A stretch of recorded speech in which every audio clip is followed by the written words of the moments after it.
يسعد لي قلبكم صبايا، كيفكم؟ طمنوني عنكم، ان شاء الله تكونوا بألف خير يا رب. رجعت لكم اليوم فيديو جديد وروتين جديد بإذن الله. الله يفرج علينا وعليكم يا رب العالمين، ويفرجها على جميع أمة محمد يا رب. كيفكم على هالشوبات؟ شو أخباركم؟ عن جد ما شاء الله درجة الحرارة يمكن فوق 40. الله يجيرنا يا رب العالمين ويكون بعون العالم اللي قاعدين بالخيام واللي قاعدين بلا أي يعني شيء يخفف عنهم هذا الشوب. الله يكون بعون الجميع يا رب. كيفكن؟ شو أخباركن؟ كيف عم تقضوا أيامكن؟ هيك حبيت بلش معكم كالعادة. أكيد حفظتوني دائما فنجان القهوة الصبح حتى نروق فيه ونبلش نهار حلو بإذن الله. هون مثل ما كن شايفين بعد ما شربنا هيك القهوة وشكلسنا الأمور، هون تقريبا صارت الدنيا العصر، فكنا متأخرين كمان بالفائقة. فقلت لهم شو رأيكم إنه منه بنتغدى ومنه بنفطر، يعني أعمل لكم فتة. وكان هيك مجهزة أنا أغراضها من قبل بيوم، وإنه حاطة ببالي إنه ساوي فتي لأنه مشتية عليها وهيك والله. فقمت والله هيك جهزت الفتة وبلشت أقلي هيك الخبز، ووصيت زوجي على كم غرض راح جيب لي إياهم كمان لبين ما أنا خلص تظبيط الفتة ونفطر أو نتغدى. ما بعرف شو بتقولوا له أنتوا بهالوقت الواحد الأكل بده ياكله فطور وغدا مثل ما بيقولوا. وخلصنا يعني بهذا اليوم ما طبخت، عرفتوا.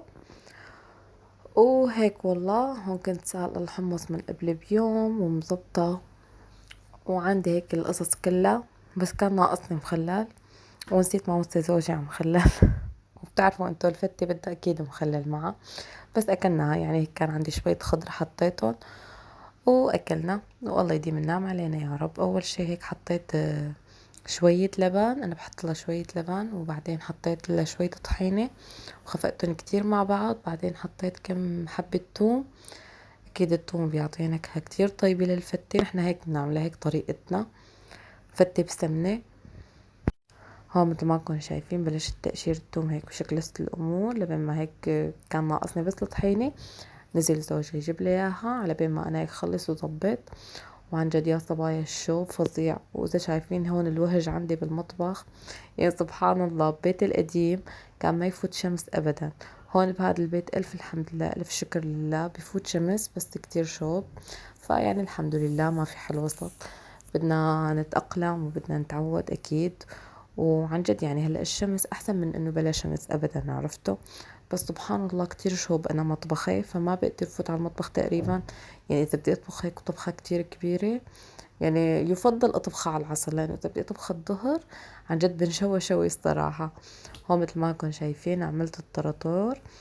هون حطيت الثوم والملح، واذا بتحبوا حطوا هيك شوية رشة كمون مع يعني الطحينة مع البدوة. وكمان حطيت بعدها شو اسمه الطحينة وخفقتن كتير منيح. هون كنت خالصة قلاية الخبز ومظبطة الأمور هيك ومجهزة هيك الخضرة. كان عندي شوية ليمون وشوية فليفلة حطيتهم. كان تقريبا هذا آخر الأسبوع يعني خضرة ما عندي. فكان تاني يوم بازار، فقلت له خلص لزوجي إنه لا تجيب شي، إنه بكرة بازار، إنه بتحسوا إنه بضاعة البازار أظرف وسبحان الله يعني بتكون تازة أكتر. عرفتوا كيف؟ هلا أنا ما دائما إنه بجيب أغراضي من البازار، ومو أنا اللي بجيبهم الصراحة. زوجي إذا كان فاضي بيمرق على البازار وبجيب لي إياهم. سبحان الله أنا وقت اللي بجيب من البازار بحس إنه صار في بركة أكتر، إنه مو بجيب لي مثلا كل الأغراض اللي لازمتني، غير لما بوصي إنه جيب لي هذا الغرض جيب لي هذا الغرض. لا، وقت اللي بيجيب لي الأغراض من البازار بظبطهم وبنضفهم، إنه خلص بضلوا معي كل الأسبوع ما بنقطع. وبحكم إنه أنا عندي بيبي صغير يعني وولدتولي كمان صغيرة، فانا ما بنزل بشتري كتير اغراض لحالي. عن جد اللي بيعرفني واللي متابع قناتي من الاول، انا قليل لحتى انزل انا اشتري الغرض انه تبع الاكل بايدي انا. يعني سبحان الله زوجي شغله كان قريب علي، وشو ما لزمني بقله، او مثلا بخبر بيت عمي مثلا اذا لزمني شيء، يعني هني بيأمنوا لي اغراضي. عرفتوا. انا كتير صعب علي انه انزل حط بس امي بالعربيه ورتولي جنبي وجيب خضره ولا جيب باقي الاغراض او هيك. انا يعني اذا كتير كتير بدي انزل بنزل على اليوزبير مثلا بشتري هيك كم غرض انه لوازم البيت العاديات. عرفتوا. بس انه مو خضره واكل وهيك صعب علي سبحان الله، يعني مو معي ولد صغير، صعب كتير كتير علي. وهيك والله بحكي لكم هلا هون مثل ما كنتم شايفين بدنا نسقي شوي الخبز. بالمرقة تبع الحمص، وهيك كمان ضفت لها للبن للبدوة، كمان ضفت لها طحينة، وضفت لها المي تبع الحمص حتى هيك تعطيها نكهة أطيب ولذاذة أكتر. وهون بعدين بنحط الحمص فوقهم وبنصير بقى بنعمل طبقات. عن جد طلعت يا صبايا كتير طيبة، بس سبحان الله أنا ما بعرف بهذا اليوم ليش كترت. يعني كنت أنا ما بعرف من كتر أو هي كترت من الحمص ما بعرف، سبحان الله يعني أكلنا منها وزاد. الله يديم النعمة علينا يا رب. عن جد وطلعت كتير طيبة. وهيك بعدين قليتها، قليت شوية لوز عفوا وحطيت هيك على وشها مع السمنة. عن جد غير شكل، كتير كتير طيبة. كان ناقص هيك بس صحن مخلل عن جد، وبتطلع غير شكل.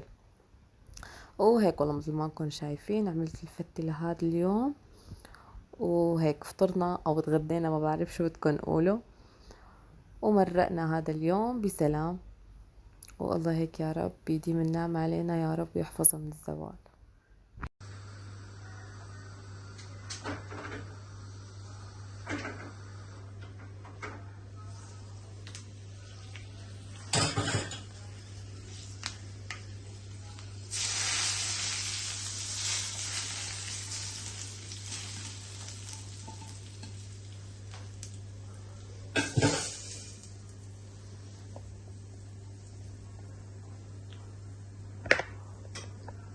وعن جد مين عنده هذا الصوت اساسي بالفتة؟ اذا ما هيك عملنا هي الطشة وحطيناها بالاخير فوق الفتة عن جد ما بيكون اسمها فتة ابدا. وكنت انا كمان بدي اقلي شوية لحمة ناعمة، بس الولاد الصراحة ما عم ياكلوها. انا كتير بحب هيك اقلي شوية لحمة ناعمة مع دهنة وكمان حطها فوق الفتة، عن جد بتطلع غير شكل. بس انه ما قليت. كان اول شيء اللحمة عندي جامدة، يعني بدي طالعها لسه من الثلاجة واستناها لتذوب، والصراحة الولاد ما عم ياكلوا. صايرين عندي لا لحمة ولا دجاج ابدا ابدا ابدا. ما بعرف شو صاير لهم هالفترة، كتير عم يعذبوني. وهيك والله. وهون بيوم تاني كمان اتصلت هيك بسلفتي وطلعت لعندها كمان انا ومرت عمي، وهيك طلعنا نشرب قهوة ونتسلى. وكانت هيك مجهزة هاي المعكرونة، يسلم ايديها يا رب معذبة حالها، كانت عملت لنا معكرونة بالكريمة. وهون بالسوم يا عمري قاعدة هو وبنت عمه قاعدين عم يتفرجوا وياكلوا. هلا اللي بده يسألني وين رتيل، رتيل قليل لتشارك اذا كان في اكل. رتولي ما من النوع اللي بياكل ابدا، كتير بتعذبني. مين عنده هيك ولد كتير بيعذب بالاكل؟ رتولي من هذا النوع. يعني اذا ما نحن قلنا لها يلا كلي ويلا كلي وشجعناها وفي هدية وفي مفاجأة وفي ما بعرف شو، عن جد رتولي من النوع اللي ما بتاكل ابدا ابدا ابدا. كتير بتعذبني بالاكل وكتير متعبني هذا الموضوع. ما بعرف شو بدي اعمل. جبت لها فاتح شهية، جبت لها فيتامينات، اخذتها عند الدكتور عطاها فاتح شهية كتير، عطاها ما بعرف يعني كتير قصص وأدوية، بس كتير بتعذبني بالأكل يعني مزاجية حتى، وبنفس الوقت ما بتاكل. فهيك والله سبحان الله. يعني بس تومي هلا الحمد لله يعني لا بياكل غير رتيل، اللهم صل على سيدنا محمد. يعني ان شاء الله يضل محافظ على حاله. وهيك كانت سلفتي هيك عملت لنا فنجان القهوة كمان، يسلم ايديها يا رب، وحطت لنا بزورات وقصص. بس نسيت ما اصور الصراحة، بس هيك فنجان القهوة لازم عندي يتصور. وهون بيوم تاني كمان زوجي كان الله يرزقه جايب لي هيك شوية أغراض من البازار، خضرة مثل ما قلت لكم. يعني سبحان الله خضرة البازار بتضل هيك فريش وتازة. وأنا دائما يعني في شغلات بغسلهم وشغلات لا. هلا هون الدراء ما دائما بغسله وقت اللي بدنا ناكله، لأنه بس طلعته من الكيس وغسلته سبحان الله بحسه ما بعرف بيخرب. ونحن انه مو عندي انا اولاد صغار، فاولادي ما كتير بياكلوا، فبضل عندي كل الاسبوع. فاذا غسلته بده يخرب حرام، ومن تاني يوم انه بده ينكب. فما بغسله، بغسل اول باول. وكتير خضرة انا ما بغسلها، مثل الخيار، مثل الخس، مثل الفليفلة. يعني كتير خضرة ما بغسلها حتى ما تخرب وتضل عندي فترة اطول. عرفتوا كيف؟ الان البندورة طلعتها كمان من الكيس وحطيتها هيك بجاط، بدي اغسلها وقيمة على البراد. واذا بدكم تحافظوا على الخضرة مثل ما قلت لكم عن جد خلوها بكيسة. وطبعا اذا الكيس كان وسخ او هيك غيروه، وحطوها بكيس نظيف وشيكوا عليها وتركوها بالكيس بالبراد. عن جد بتضل عنكم اسبوع اسبوع ونص ما بيصلها ولا اي شيء. انا مجربتها. هلا الفليفلة هي انا بتضل عندي يمكن شيء اسبوعين. يعني هي فليفلة حدي ما بياكل منها غير زوجي، بس طالما انه حطيتها هيك ضلت بالكيس ومربوطة عليها وبالبراد عن جد ما بيصلها شيء. حتى البقدونس الخس ابدا ما بيصلون شيء ولا بينتزعوا ابدا ابدا. طالعوهم نقوهم زبطوهم بعدين رجعوهم على الكيس وحطوهم بالبراد، وقت ما حبيتوا بتستخدموه بتلاقوهم نضاف وجاهزين. عرفتوا كيف؟ وهون جايب لي كمان البيض، هيك فضيته بالبراد. انا ما بغسله البيض ابدا، بحسه بس اللي انغسل بأزنخ، وفي مسامات هيك بتحسه ما بعرف كتير. انا شفت انه بس انغسل البيض بتفوت المي لجوا بغبة الجلد. والله ما بعرف، كتير شفت امس فيديوهات عن هالموضوع، فكتير توسوست وما عاد غسلت البيض ابدا. وسبحان الله كان نظيف، منشان هيك طبقته بالبراد وخلصت. وبعدين هيك زبطت باقي البراد ونظفته ومسحت الرفوف ورجعت كل غرض لمكانه. وبعدين هون بهذا اليوم اتصلت فينا مرت عمه، قالت لنا انه تعالوا نتعشى سوا، عاملة مشكلة الخضار. بتعرفنا انا وزوجي كتير بنحب هاي الاكلة، وحاسبة حسابنا كانت بالغدا. يسلم ايديها يا رب والله يرزقهم ويعوض عليهم. عن جد كانت اكلة كتير طيبة ولذيذة وغير شكل على الجمعة. الله يديم هيك اللمة الحلوة يا رب، ويديم اهالينا فوق راسنا. شوفوا لي عن جد شي بشه القلب، غير شكلهم. قلت له لما تعمو اسكبي لي، قال قد تكرم عينك رح اسكب لك. وغير شكل عن جد، يعني ما تفكروا هذا الصحن كله انا اكلته لحالي، لا اكلته انا والولاد. يعني عرفتوا كيف؟ بس عن جد الالوان هيك بتفتح النفس، غير شكل. وهي الاكله بالذات كتير طيبه هلا، وهلا وقتها يعني الخضره نكهتها طيبه وبوقتها. سبحان الله وقت اللي بنعملها بالشتاء ما بتلاقوا لها طعمه. عرفتوا كيف؟ وهيك والله بعد ما خلصنا غدا وقعدنا شوي، لازم هيك على فنجان قهوة على رواق على البرندة على الزرعات الحلوين غير شكل. ما شاء الله هون عمو عنده هواية كتير انه بالزرع وبدير باله على الزرع غير شكل. شوفوا لي هون هالوردات الحلوين، هدول كلهم هالوردات يعني لإلكم كلياتكم، صحيح اني وردتين بس اسمون عليكم انتو، هيك بيلبق لكم بستان وورود. يا احلى متابعين بالدنيا كلها، الله يسعدكم يا رب ويخلي لي اياكم. وهون بعدين نزلنا على البيت من غير شر، نيمت الاولاد وقعدت شوي انا وزوجي هيك نروق شوي ونشرب لنا كاسة عصير عن جد من الشوبات. ما عم نتحمل ابدا، بدنا بس اي شي بارد. وهيك والله هيك جهزت شوية نقرشة كانت عندي موجودة بالبيت، يعني جود من الموجود. انا ما بتقيد بولا شيء، يعني فنجان قهوة بكفي نقعد هيك انا وزوجي نروق فيه. يعني مو ضروري الواحد يحط اكل وشرب ويقعد انه بده يسهر ولا كذا، لا لا لا، شو موجود انا عندي بحط.